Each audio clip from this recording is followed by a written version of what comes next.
नमस्कार शेतकरी मित्रांनो, मी दीपक जाधव, नाशिक, महाराष्ट्र राज्य हवामान साक्षरता अभियानात सर्वांचे स्वागत. आज 1 डिसेंबर 2025 चा शेवटचाच महिना त्या ठिकाणी चालू झाला. आता जर बघितलं तर आज मी तुम्हाला डिसेंबर महिना आणि जानेवारी महिन्यामध्ये वेदर सिस्टम कशा असतील आणि पावसाचे प्रमाण किंवा वेदर सिस्टम काही बनणार का, थंडी कशी असेल, या सगळ्या गोष्टी त्या ठिकाणी आजच्या व्हिडिओमध्ये सांगणार आहे. परंतु बंगालच्या उपसागरामध्ये ते डिटवाह चक्रीवादळ तयार झालं होतं. बघा, ह्या ठिकाणी फॉर्म झाल्यानंतर बऱ्याच दिवस, 15 दिवस ही सिस्टम या ठिकाणी रेंगाळली. असं वाटलं होतं की सिनियर चक्रीवादळ बनेल, पण येमेन, जो ओमान आणि येमेन देश आहे, तर भारतीय सबकॉन्टिनेंटल मध्ये जे काही 13 देश आहे, त्या 13 देशापैकी एक एक देश आळोपाळीने प्रत्येक चक्रीवादळाला हे आपल्या नाव देत असतो हिंदी महासागरातील पोर्शन मध्ये. तर आता येमेन देशांनी याला दितवाह हे नाव दिलं होतं. तर ते दितवाह चक्रीवादळ साधारणपणे या ठिकाणी आपल्याला सॅटेलाइट पिक्चर मध्ये दिसतं की कशा पद्धतीने अँटी पॅराफिरल इंडक्शन या ठिकाणी दिसतंय ते. तर बघा, या ठिकाणी दितवाह तयार झाल्यानंतर हळूहळू श्रीलंकेमध्ये एंटर झालं. नंतर भारताच्या किनारपट्टीने आज ते या ठिकाणी आपल्याला दिसतंय. तर ह्या ठिकाणी श्रीलंकेमध्ये 123, जवळपास 123 लोकांचा त्या ठिकाणी त्यांनी प्राण घेतला. म्हणजे इतकं भयानक विध्वंसक नुकसान त्या ठिकाणी झालं इलेक्ट्रिसिटीच्या इश्यूमुळे. त्यानंतर जे मागचं ते मोन्था चक्रीवादळ आलं होतं, त्याने देखील ह्या पोर्शन मध्ये इकडे जावा सुमात्रा बेटाकडे 136 लोकांचा प्राण त्या ठिकाणी घेतला होता. अशा पद्धतीने हे विनाशक चक्रीवादळ होतं. पण भारताच्या किनारपट्टीला आल्यानंतर इंटेन्सिटी कमी झाली. सध्या ते लो प्रेशर त्या ठिकाणी दिसतं, जे आता महाराष्ट्रामध्ये याचा काही परिणाम होईल. बघा, याचा ट्रॅक आहे असा दिसतो, परंतु मॉडेलनुसार तसं दिसत नाही. तर ते ह्या भागात येऊन या साईडला विरून जातं असं त्या ठिकाणी दिसतं. परंतु याचे काही इंडक्शन जे फिरणारे जे काही अँटा पॅराफिरल क्लाउड जे असतात, ते भारताच्या महाराष्ट्राच्या दक्षिण भागामध्ये या ठिकाणी पाऊस देण्याची शक्यता त्या ठिकाणी आहे.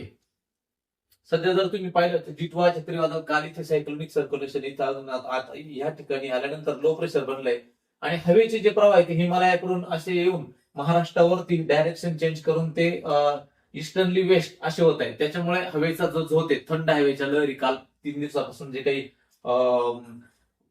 थंडी वाढली, त्याचं कारण ह्या हिमालयन भागातून येणाऱ्या ज्या लहरी आहेत. मित्रांनो बघा, मागच्या 3 वर्षापूर्वी अतिशय त्रास दिला होता नॉर्थ ईस्ट मान्सूनने आपल्याकडे, ज्या दक्षिण भारतात जो पावसाळ्यानंतर पाऊस असतो. पण सध्या सिस्टम ह्या मध्य भारतात येत नाही. याचं कारण तुमच्या लक्षात येत असेल, हिमालयावर 1024 हेक्टोपास्कल हवेचा दाब, 1022, 1020, 1018, 1016, महाराष्ट्रावर 1014. इकडे हवेचे प्रेशर ज्यादा आहे. थर्मोडायनेमिक इफेक्ट काय सांगतो की low pressure to high pressure असा दिशेने वारायचं ते काही मुवमेंट असते. तर आता ह्या ठिकाणी बघा, 1010 हेक्टोपास्कल हवेचा दाब आहे. या ठिकाणी दाब कमी आहे, त्याच्यामुळे ज्या कुठल्याही सिस्टम बनतात यावरती जात नाही, कारण हवेचे प्रेशर हिमालयाकडे जास्त आहे. या दिवसात ते प्रेशर जास्त असतात. 1024 आणि 1010 हा खूप मोठा फरक आहे. त्यामुळे महाराष्ट्राकडे हे जोर करत नाही आणि ह्या दिवसामध्ये जे काही नॉर्थ ईस्ट जी काही विंड असते ती ह्या प्रेशरला वरती येऊन देत नाही. त्याच्यामुळे एवढं स्ट्रॉंगली डिटवा चक्रीवादळ होतं, परंतु इथे येऊनच ते खालच्या दिशेला मुवमेंट करतं. बघा, दितवा चक्रीवादळ जे आहे ते लो प्रेशर बनलंय आणि त्याची मुवमेंट जे महाराष्ट्रातील लोकांना असं वाटतं की कदाचित त्रास होईल, परंतु बघा या ठिकाणी तुम्हाला दिसू शकतं की कशा पद्धतीनं दितवा चक्रीवादळ हे सोलापूर सांगलीच्या भागातच फक्त 3 तारखेला ढगाळ वातावरण तयार होऊन थोड्याफार पावसाची शक्यता सोलापूर, सांगली, धाराशिवच्या भागात दिसते.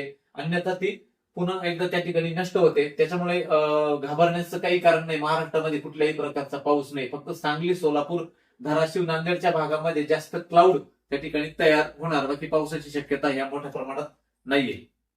कुठल्याही चक्रीवादळाच्या प्रभावामुळे स्ट्रॉंगली पाऊस होत असतो. महाराष्ट्रामध्ये कुठल्याही मागच्या 48 तासामध्ये कुठेही पाऊस झालेला नाही. 0 mm पाऊस दाखवतो.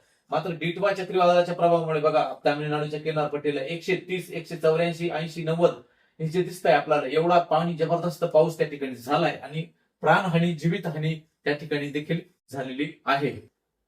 मागच्या 3 दिवसापासून जे काही धुरट वातावरण होतं त्याचं कारण म्हणजे वॉटर वेपर जर पाहिली तर महाराष्ट्रावरती वॉटर वेपर ही दिसते. याच्या प्रभावामुळे कुठलीही सिस्टम असली की दोन्ही समुद्रातून वॉटर वेपर महाराष्ट्रावर येते. पाण्याची वाफ असल्यामुळे आपल्याकडे धुरकट वातावरण त्या ठिकाणी दिसतंय आणि या धुरकट वातावरणाच्या प्रभावामुळे आपल्याकडे क्लाउड उंच, एका 5000 फूट उंचीवर क्लाउड जे दिसत आहे त्याचा काही पाऊस देण्याची क्षमता नसते.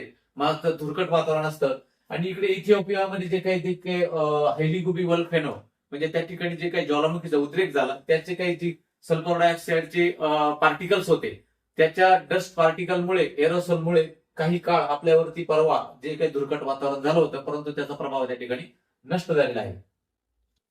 आता डिसेंबर महिन्यामध्ये कुठल्या सिस्टम असतील तर त्या बघूया आपण. आता बघा आता सध्या या ठिकाणी जे सायक्लोनिक सर्क्युलेशन होतं हे तुम्ही सध्या करंट कंडिशनला लो प्रेशर एरिया बनलं आणि त्याचा प्रभाव नष्ट झाला. इथे एक विपरीत लो प्रेशर बनणार आहे ज्याचा परिणाम भारतावरती काहीच होणार नाही. 20, 24, 23, 31 डिसेंबरच्या दरम्यान या मजबूत सिस्टम या ठिकाणी अरबी समुद्राच्या या भागात बनणार परंतु प्रतिरोध निर्माण करणारे लो प्रेशर सिस्टम याचा परिणाम हा आपल्यावरती होणार नाही. मात्र इकडे बघा 14 ते 28 डिसेंबरच्या दरम्यान तिथे एक सायक्लोनिक सर्क्युलेशन मजबूत सिस्टम बनणार आहे. लक्षात घ्या पुढचा अंदाज आहे फक्त कुठल्याही मॉडेल फॉरकास्टिंग नुसार नाही तर एक्सटेंड मॉडेलच्या एनएनएमई मॉडेलच्या नुसार या ठिकाणी सीएस म्हणजे सायक्लोनिक सर्क्युलेशन बनतं. इथे आल्यानंतर डिप्रेशन बनतं बघा ते. आता त्याचा ट्रॅक इकडे मी तुम्हाला सांगितलं की प्रेशर जास्त आहे त्याच्यामुळे एक तर इकडे जाणार किंवा ह्या बाजूला जाणार अजून त्याच्यात निश्चिती नाही परंतु पावसाच्या शक्यता मात्र काही डिसेंबर महिन्यामध्ये दिसत नाही.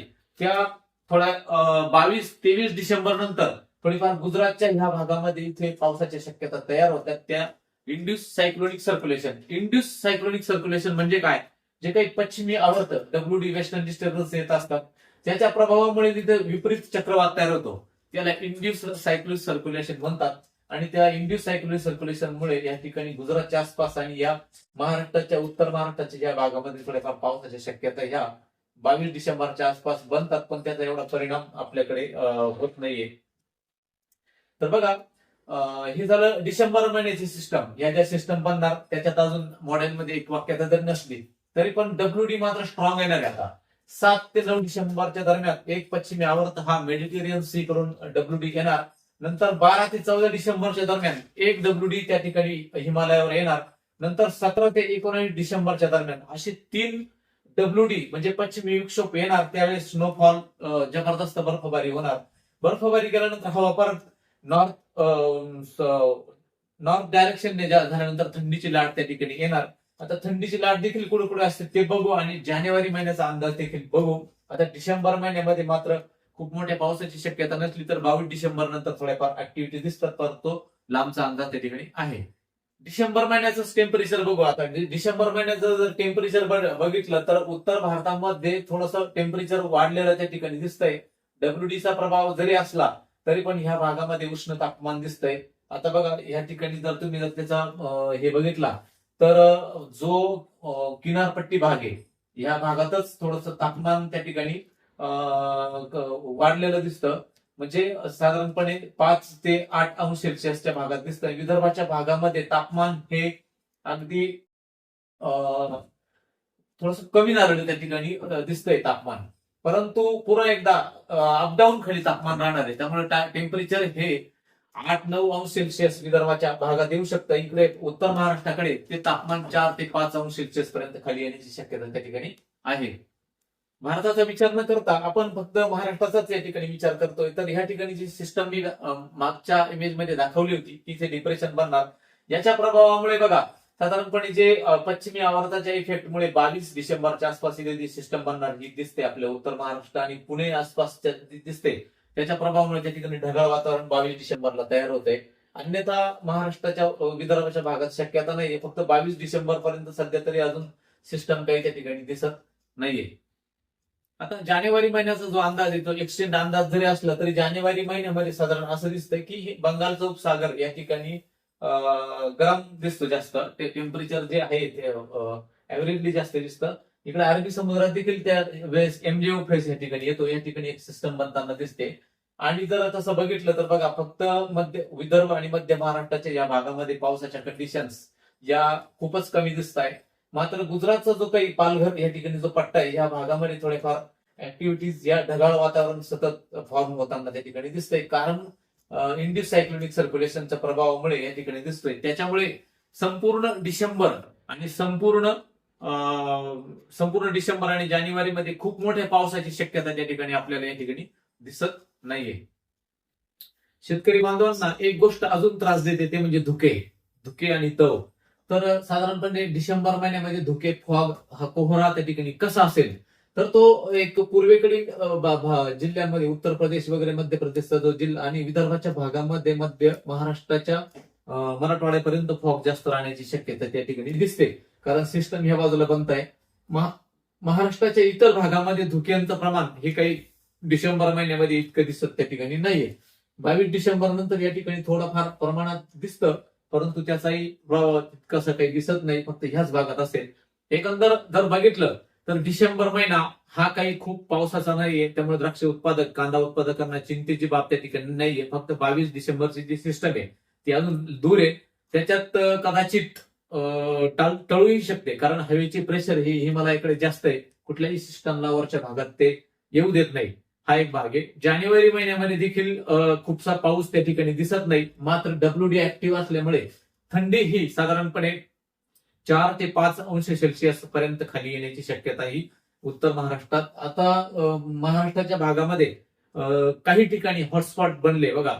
बऱ्याच भागामध्ये थंडी ही खूपच खाली येते आणि ठराविक शहरांनाच त्या ठिकाणी हिट केलंय थंडीनं. त्याच्यामुळे कदाचित 4-5 अगदी जे फेनॉमिना आहे, ज्या ठिकाणी पाऊस पडत नव्हता या भागामध्ये अति पाऊस व्हायचा, त्या ठिकाणी पाऊस कमी झाला. राजस्थानकडे पाऊस जास्त झाला. म्हणजे हे ग्लोबल वॉर्मिंगचेच कुठेतरी इफेक्ट आपल्याला त्या ठिकाणी दिसतात. विविध जगामध्ये विविध ठिकाणी जे काही ज्वालामुखीचे उद्रेक ज्या ठिकाणी बनताय आता, ते देखील एक ग्लोबल वॉर्मिंगचाच एक भाग आपण समजूया. की कदाचित जे ग्लेशियर वितळत आहे किंवा काही ठिकाणी अतिथंडी पडते, म्हणजे ग्लोबल वॉर्मिंग इफेक्ट मध्ये फक्त ग्लेशियर बर्फ वितळतं असं नाही, तर काही भागांमध्ये अतिथंडी पडते, तर काही भागांमध्ये बर्फ वितळत आहे. असं म्हणतात की जगातील 10,000 बेट पाण्याखाली गेले. म्हणजे छोटी मोठी बेट आहे ती, अतिशय छोटी मोठी. म्हणजे त्याचं कारणच आहे की ग्लोबल वॉर्मिंग इफेक्ट हा कुठेतरी इम्पॅक्ट करतोय. हा अंदाज सगळ्यांनी लक्षात घ्या आणि त्यानुसार कामाचं नियोजन करा. धन्यवाद.